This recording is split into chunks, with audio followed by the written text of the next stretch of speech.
जय भारत।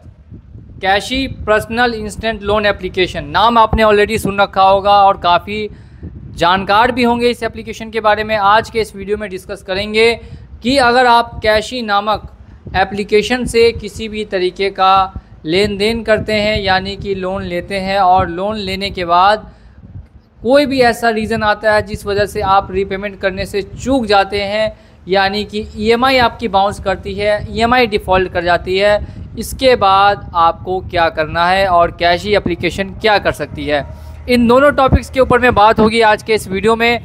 तो make sure कर लीजिए कि चैनल पे अगर आप नए हैं तो सब्सक्राइब करके इस वीडियो को पूरा लास्ट तक ज़रूर वॉच करेंगे। ये वीडियो काफ़ी इंपॉर्टेंट हो सकती है।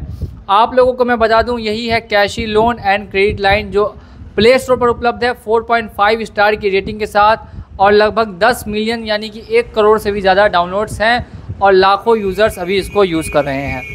कैशी से लोन लेने के बाद अगर आप लोन को डिफ़ॉल्ट करते हैं तो कितना समय आपको कैशी एप्लीकेशन से मिल सकता है अगर आप उनसे टाइम लेना चाहते हैं। तो काफ़ी लोगों के मन में ये सवाल हमेशा से होता है। आपको एक जेन्युइनली मेल करना होगा रीज़न के साथ और डॉक्यूमेंट के साथ कि मेडिकल प्रॉब्लम है या जॉबलेस हो चुके हैं या किस कारण की वजह से आप उनका पेमेंट होल्ड कर रहे हैं। आपको 2 महीनों तक का समय मिल सकता है यहाँ पर अगर आप पेमेंट होल्ड करना चाहते हैं या पेमेंट नहीं दे सकते। इस बीच में आपका ईएमआई जो है ईसीएस वो बाउंस होगा, लेकिन हरेसमेंट जो होता है यानी कि कॉल्स वगैरह या मैसेजेस वगैरह वो आना बंद हो जाएगी। मैं आपको फिर से समझा रहा हूँ, ईसीएस अगर आपने ऑन किया है तो वो बाउंस होगा, लेकिन मैसेजेस जो आते हैं बार बार वो आना और कॉल्स आना कम हो जाएंगे। ये हो गई 2 महीने की समय की बात। अब बात करते हैं 2 महीने या उससे ज़्यादा आप लोन को डिफ़ॉल्ट कर देते हैं या किसी भी कारण से भरने में सक्षम नहीं होते, तो ऐसे में कंपनी क्या एक्शन आपके ऊपर ले सकती है। कंपनी आपको ज़्यादातर ऑनलाइन ही कोशिश करेगी रिकवरी करने की, मोबाइल फ़ोन के ज़रिए, यानी कि कॉल्स और मैसेजेस करके। इसके अलावा अगर आपने किसी का रेफरेंस दे रखा है, कॉन्टैक्ट से किसी को भी ऐड कर रखा है, तो उन पर भी कॉल ज़रूर जाएगा, उनको भी आपके बारे में बताया जाएगा कि ऐसे ऐसे करके इन्होंने लोन लिया है और लोन पेड नहीं कर पा रहे हैं। अब कैशी की रिकवरी कितनी हार्ड है और कितनी सॉफ्ट है इसके बारे में बात करते हैं। ओवरऑल क्या रिव्यू है, ओवरऑल देखने के लिए मिला है। पहले तो एप्लीकेशन पूरे कॉन्टैक्ट लिस्ट को खंगाल के कॉल करती थी, लेकिन आज के समय में 1 साल हो चुके हैं लगभग, अब यहाँ पे कैशी वाले काफ़ी कम कर चुके हैं ये हरकत कि कॉन्टैक्ट लिस्ट को कॉल करे, लेकिन आपके रेफरेंस और आपको तो कॉल्स आना है, ये 100% गारंटेड है। 4 महीने 5 महीने 6 महीने डिफ़ॉल्ट हो गए, अब आपको नोटिस वगैरह या मैसेज आएगा कि लीगल डिपार्टमेंट में आपका केस जा चुका है।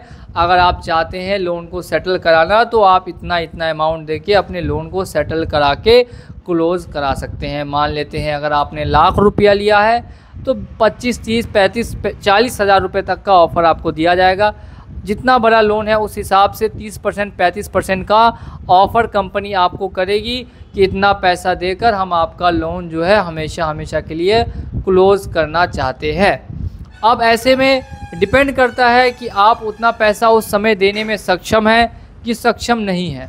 अब इसके बाद की अगर बात करें कि क्या ईसीएस बाउंस का चार्ज आपके ऊपर लग सकता है, क्योंकि काफ़ी लोगों ने ऑटो डेबिट ऑन कर रखा होता है और उनके मन में हमेशा सवाल उठता है कि क्या हमारे ऊपर ईसीएस बाउंस का कोई चार्ज लगा सकता है कि नहीं लगा सकता। तो मैं आप लोगों को एक बार फिर से ये जानकारी दे देता हूँ कि ईसीएस बाउंस का चार्ज आपके ऊपर इतनी आसानी से नहीं लगेगा।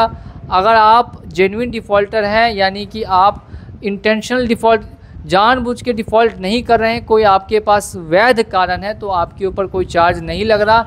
लेकिन अवैध तरीके से अगर कोई घपला करता है या घोटाला करता है तो ऐसे में चार्जेस लगते हैं। 1% केसेस में देखने के लिए मिलता है कि ईसीएस बाउंस का चार्ज लगता है और 99% केसेस में देखने के लिए ये मिलता है कि कोई ईसीएस बाउंस का चार्ज नहीं लगता। लेकिन रिकवरी का प्रोसेस इनका अब कहाँ तक पहुँचा, क्या रिकवरी एजेंट्स तक आ सकते हैं, रिकवरी एजेंट्स घर आ सकते हैं? पहले के समय में आते थे, अब के समय में नहीं आ रहे। और अभी तक कोई अपडेट अगर आएगी तो वो मैं ज़रूर आपको बताऊंगा। लेकिन फ़िलहाल रिकवरी एजेंट्स आपको इस एप्लीकेशन के द्वारा किसी के भी घर पे नहीं भेजे जा रहे हैं। जो भी रिकवरी हो रही है वो ऑनलाइन तरीके से, ऑनलाइन मोड से हो रही है। ऑफलाइन घर पे आपको पैसा रिकवर करने कोई भी नहीं आएगा। अब ऐसे में आपको क्या करना चाहिए, तो आप दो काम कर सकते हैं। पहला तो समय ले लीजिए और दूसरा कॉल्स और मैसेजेस को कुछ समय के लिए इग्नोर करके और उसके बाद लोन का रीपेमेंट या फिर सेटलमेंट करा सकते हैं। या और अदर किसी तरीके से आपको जानकारी चाहिए या और कुछ जानना चाहते हैं तो इसके लिए ऊपर में दिए गए व्हाट्सअप नंबर पे आप हमसे संपर्क भी कर सकते हैं। लीगल नोटिस अगर आता है, आर्बिट्रेशन का नोटिस आता है तो वो आप उस नंबर पे भेजेंगे तो मैं आपको चेक करके और जानकारी भी दे पाऊँगा। इसी के साथ अगर वीडियो आपको पसंद आई हो तो वीडियो को लाइक कर दीजिए। चैनल पे नए हैं चैनल को सब्सक्राइब कर दीजिए। चलिए चलता हूँ आज के इस वीडियो में और मिलूँगा आप लोगों से नेक्स्ट वीडियो में बहुत ही जल्द।